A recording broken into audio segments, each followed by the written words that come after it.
Hello everyone, welcome to lucky education. और आज हम डिस्कस करेंगे Indira Gandhi canal command area case study on sustainable development, class 12 की geography book है आपकी इंडिया पीपल एंड इकोनॉमी। और चैप्टर हम कवर कर रहे हैं planning and sustainable development in Indian context. बिल्कुल एंड होने वाला है ये चैप्टर, एक वीडियो और आएगा, इसके बाद ये चैप्टर खत्म हो जाएगा।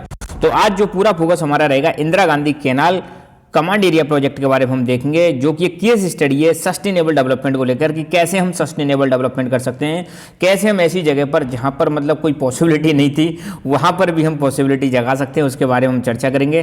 तो डेफिनेटली आपने आई एम श्योर इसके बारे में सुना होगा, इंदिरा गांधी कैनाल के बारे में। राजस्थान में थार डेजर्ट में इसको लाया गया है और थार डेजर्ट की यहाँ पर महिमा ही बदल गई है ना। ये आप देखो, यहाँ पर पूरा थार डेजर्ट है, यहाँ पर भी पूरा थार डेजर्ट है और यहाँ से बीचों बीच से जा रही है इंदिरा गांधी कैनाल, जिसको हम राजस्थान की मरुगंगा के नाम से भी जानते हैं। ठीक है, और राजस्थान की यूं समझ लो एक प्रकार से लाइफलाइन कह सकते हो, है ना। यहाँ पर इंदिरा गांधी कैनाल के थ्रू, कैनाल का मतलब होता है नहर। राजस्थान में जो नॉर्दर्न राजस्थान है, आप सबको पता है राजस्थान की अगर मैं बात करूं हल्का सा, आप राजस्थान के बारे में अगर थोड़ी सी जानकारी हो तो बीचों बीच में से राजस्थान में आपको पता है अरावली माउंटेन है और यहाँ पर लगभग आपका 61% एरिया में आपके में राजस्थान में डेजर्ट ही डेजर्ट है। मतलब वहाँ पर मतलब कोई खास ज़्यादा रेनफॉल नहीं होती है, ज़मीन भी वहाँ की सैंडी सॉइल है। तो ऐसे एरिया में जहाँ पे कोई पॉसिबिलिटी नहीं थी वहाँ पर भी पॉसिबिलिटी जग जाती है, किसकी वजह से? इंदिरा गांधी कैनाल की वजह से। और वहाँ पर डेवलपमेंट हो पा रहा है और आज वहाँ पे किसान जो हैं वो फसलें उगा पा रहे हैं जो नॉर्दर्न प्लेन्स में लोग फसलें उगाते हैं। ठीक है, तो आप देख सकते हो यहाँ पर ये अपनी मरुभूमि है, राजस्थान की भूमि है, थार डेजर्ट, और उसको बीचों बीच से चीरते हुए जा रही है इंदिरा गांधी कैनाल, है ना। ये सारे के सारे पिक्स आपको थोड़ा सा एक आइडिया लग जाएगा कि कैनाल दिखती कैसे है ना, इसलिए यहाँ पर ज़्यादा से ज़्यादा पिक्स डालने की कोशिश की गई है। तो इंदिरा गांधी कैनाल की शुरुआत करते हैं। पहली बात, इंदिरा गांधी कैनाल को हम दूसरा नाम है राजस्थान कैनाल के नाम से जानते हैं। दूसरा, इंडिया का one of the largest canal system है, one of the largest canal system है। इस कैनाल के बारे में सबसे पहले जो विचार आया था वो व्यक्ति थे कुंवर सेन। कुंवर सेन को 1948 में इस विचार का ये विचार आया, सबसे पहले विचार जो कंसीव किया, सबसे पहले जो आइडिया आया था कि इंदिरा गांधी कैनाल होनी चाहिए, बननी चाहिए, ये लाने वाले व्यक्ति थे कुंवर सेन। और फाइनली इस प्रोजेक्ट पे काम जो स्टार्ट किया गया था 31 मार्च 1958 को इस कैनाल पर काम स्टार्ट किया गया था। अब बात करते हैं कैनाल आती कहाँ से। तो देखो, पंजाब में एक जगह है हरीके, मतलब हरीके बैराज है। पंजाब में कौन सा बैराज है? हरीके बैराज है, जहाँ पर दो रिवर आती हैं, सतलुज और ब्यास। यहाँ से इनके कॉन्फ्लुएंस पर ये बैराज बना हुआ हरीके बैराज, और यहाँ से राजस्थान में पानी लाया जा रहा है इंदिरा गांधी कैनाल के रूप में। ठीक है, तो कैनाल ओरिजिनेट होता है हरीके बैराज जो पंजाब स्टेट में, और मैंने बताया था यहाँ पे दो रिवर आके मिलती है, सतलुज और ब्यास आके यहाँ पे मिलती है। और फिर ये कैनाल आपको देखने को मिलेगी राजस्थान में आ रही है और पाकिस्तान के बॉर्डर के बिल्कुल पैरेलल चलते हुए आ रही है। ठीक है, 40 किलोमीटर दूर है यहाँ से, ज़्यादा दूर नहीं है बॉर्डर, लगभग एवरेज अगर हम देखें। और थार डेजर्ट में होते हुए ये पास हो रही है। थार डेजर्ट जिसको मरुस्थली भी बोल सकते हैं। मरु मतलब होता है डेजर्ट, स्थल मतलब जमीन, तो मरुस्थली मतलब डेजर्ट वाली जमीन। टोटल इसकी जो प्लांट लेंथ है वो है 9060 किलोमीटर इंदिरा गांधी कैनाल की। अब बात करते हैं इसमें टाइप्स ऑफ इरिगेशन सिस्टम। यहाँ पे कैनाल नहीं आएगा, यहाँ टाइप्स ऑफ इरिगेशन सिस्टम आएगा। इरिगेशन सिस्टम कितने टाइप के यहाँ पे? तो कैनाल का काम जो है यहाँ पे दो प्रकार के इरिगेशन सिस्टम है, एक है फ्लो सिस्टम और एक है लिफ्ट सिस्टम। फ्लो सिस्टम और लिफ्ट सिस्टम। जैसे देखो, ये आ रही है आपकी इंदिरा गांधी कैनाल, ठीक है, ये आ रही है आपकी इंदिरा गांधी कैनाल ऐसे करके।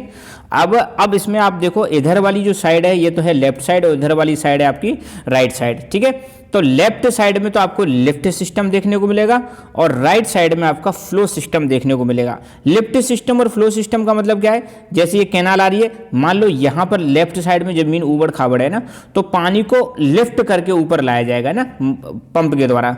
और राइट साइड में आपको देखने को मिलेगा ज़्यादातर, यहाँ तो नहीं, मतलब वहाँ पर रियलिटी में तो वहीं जाके पता चलेगा, यहाँ पर आपको देखने को मिलेगा, यहाँ पर राइट साइड में जो है मतलब इतनी ज़्यादा ऊबड़ खाबड़ जमीन नहीं है, तो यहाँ नॉर्मली ग्रेविटी से ही पानी फ्लो करता हुआ चला जाता है। तो इसमें दो प्रकार की इरिगेशन सिस्टम है। अगर आप भूल जाएं तो आप देखना है, जैसे ये इंदिरा गांधी कैनाल फ्लो कर रही है, ये लेफ्ट साइड हो गई, ये राइट साइड हो गई। लेफ्ट में है lift system, L L L L याद रखना, लिफ्ट सिस्टम, और राइट साइड में है फ्लो सिस्टम। ठीक है, तो लिफ्ट सिस्टम की बात करें तो water is lifted up to make it flow against the slope of land.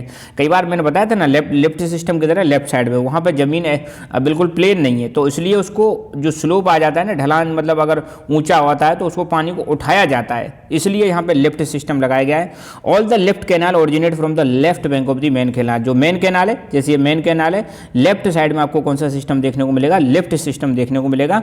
और लिफ्ट सिस्टम से इस पूरे एरिया में, अब देखो जितने एरिया में इंदिरा गांधी कैनाल फ्लो कर रही है, इस पूरे एरिया को हम मान सकते हैं कमांड एरिया। तो पूरे कमांड एरिया का 30% जो है ये लिफ्ट सिस्टम के द्वारा इरिगेटेड होता है। इरिगेटेड मतलब यहाँ पे जो अगर खेती वेती की जा रही है लेफ्ट साइड में, तो ये कितने परसेंट एरिया में है, 30% एरिया में लिफ्ट सिस्टम है। अब बात करते हैं फ्लो सिस्टम की, जो राइट साइड में है। तो regular flow water under the Fluence of gravity, यहाँ पर ग्रेविटी के नॉर्मल एक मतलब फ्लो से ही या ग्रेविटी की वजह से ही पानी नॉर्मली फ्लो करने लग जाता है। और राइट साइड का आपको देखने को मिलेगा लगभग 70% एरिया, मतलब यो अगर जैसे मान लो इंदिरा गांधी कैनाल अगर 100% एरिया को इरिगेट कर रही है, तो 30% एरिया तो इरिगेट हो रहा है लिफ्ट सिस्टम के द्वारा, और 70% एरिया जो है फ्लो सिस्टम के द्वारा इरिगेट किया जा रहा है। तो all the canals on the right bank of the main canal are flow channels, ठीक है। तो ये जो मेन कैनाल हो गया, इधर से जैसे ये जा रहा है ये कैनाल हो गया, लेफ्ट में जा रहा है ये कैनाल हो गया। तो राइट साइड के जो कैनाल हैं वो सारे के सारे कैसे हैं, फ्लो कैनाल है। लेफ्ट साइड के जो कैनाल हैं वो कैसे हैं, लेफ्ट वाले कैनाल है, राइट। कंस्ट्रक्शन ऑफ कैनाल, तो देखो इंदिरा गांधी कैनाल को 2 स्टेज में कंस्ट्रक्ट किया गया, स्टेज 1, स्टेज 2। स्टेज 1 में थोड़ा कम काम किया गया था और स्टेज 2 में मान लो ज़्यादा काम किया गया था। तो स्टेज 1 में आपको देखने को मिलेगा Ganganagar, Hanumangarh, northern part of Bikaner, यहाँ पर काम किया गया था। Ganganagar, Hanumangarh, northern part of Bikaner. और ये जो एरिया कवर करता है ये है 5.53 लाख हेक्टेयर।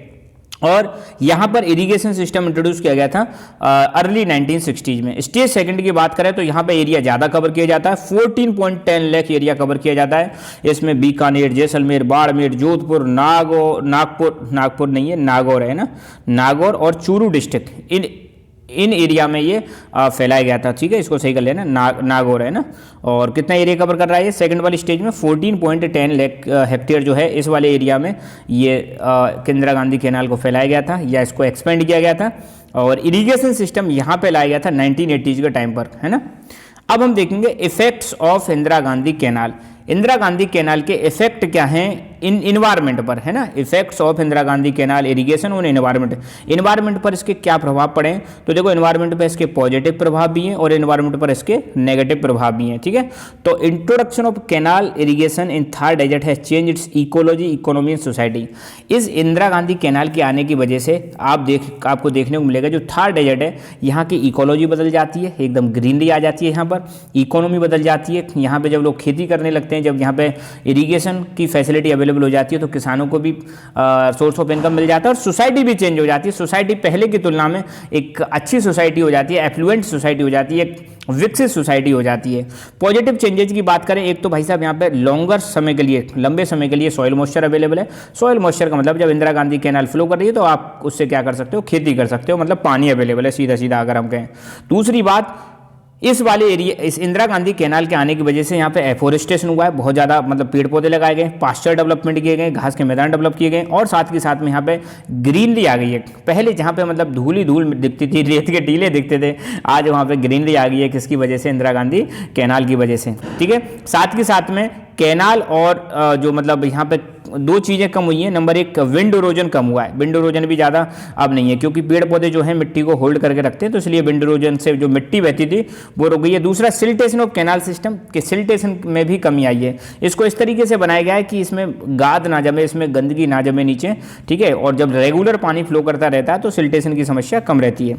अब इसका नेगेटिव इम्पैक्ट क्या है, देखो यहाँ पे बहुत ज़्यादा इरिगेशन करने की वजह से, पानी का बहुत ज़्यादा यूज करने की वजह से वाटर लॉगिंग और सैलिनिटी की समस्या देखी गई है। वाटर लॉगिंग का मतलब क्या होता है, जब किसी जगह पर पानी इकट्ठा हो जाता है ज़्यादा लंबे समय तक तो उसको हम बोलते हैं वाटर लॉगिंग, है ना। और सैलिनिटी का मतलब क्या है, जब मान लो किसी जगह पर आप बहुत ज़्यादा पानी भर देते हो तो पानी तो एवोपरेट होकर ऊपर चला जाता है मगर नीचे रह जाते हैं सॉल्ट कंटेंट, ठीक है। तो इसको हम बोलते हैं सैलिनिटी। जब सॉइल में सॉल्ट कंटेंट बढ़ जाते हैं उसको हम बोलते हैं सैलिनिटी, और इससे एग्रीकल्चर करना थोड़ा डिफिकल्ट होता है। तो ये हो जाएंगे इसके नेगेटिव इम्पैक्ट। बात करते हैं effects of Indira Gandhi canal irrigation on agriculture पर क्या प्रभाव पड़ा है इंदिरा गांधी कैनाल का। तो पॉजिटिव प्रभाव देखें तो यहाँ पर आपको देखने को मिलेगा कल्टीवेटेड लैंड बढ़ गई है। पहले मान लो इतने एरिया पे खेती कर रहे हैं तो अब इतने एरिया पे खेती कर रहे हैं क्योंकि अब पानी बहुत ज़्यादा अवेलेबल है हमारे पास। दूसरा, इंटेंसिटी ऑफ क्रॉप भी बढ़ गई है, ठीक है। पहले मान लो सपोज करो 1 बार खेती करते होंगे तो अब हम 2 बार भी कर रहे हैं, 3 बार भी कर रहे हैं क्योंकि पानी अवेलेबल है, तो इंटेंसिटी बढ़ गई है। साथ के साथ में यहाँ पे कॉमर्शियल क्रॉप्स को उगाया जा रहा है जैसे व्हीट, राइस, कॉटन, ग्राउंडनट। इन क्रॉप्स को उगाया जा रहा है। सोचो यार, वीट जो मतलब राइस जो है आपकी, राइस एक वाटर इंटेंसिव क्रॉप है, तो थार डेजर्ट में आप कैसी क्रॉप उगा रहे हो, वाटर इंटेंसिव, मतलब जिसको बहुत ज़्यादा पानी चाहिए, वो क्रॉप आप थार डेजर्ट में उगा रहे हो, तो just because of Indira Gandhi canal की वजह से। ठीक है, तो यहाँ पे कौन कौन सी फसल उगाई जा रही है, वीट, राइस, कॉटन और ग्राउंडनट। इन्होंने ड्रॉट रेजिस्टेंस क्रॉप जैसे ग्राम, बाजरा, ज्वार इनको रिप्लेस कर दिया, अब इनकी जरूरत नहीं है यहाँ पे, अब इनको उगाने लग गए यहाँ पे। हालांकि इनको भी उगाते हैं पर कम उगाते हैं, अब कॉमर्शियल क्रॉप ज़्यादा उगाते हैं। और this is the result of intensive irrigation. और ये सब किस वजह से पॉसिबल हो पाया है, यहाँ पे इरीगेशन फैसिलिटी अवेलेबल होने की वजह से ही हो पाया है। साथ के साथ में एग्रीकल्चर इकोनॉमी यहाँ की पूरी तरह से बदल गई है।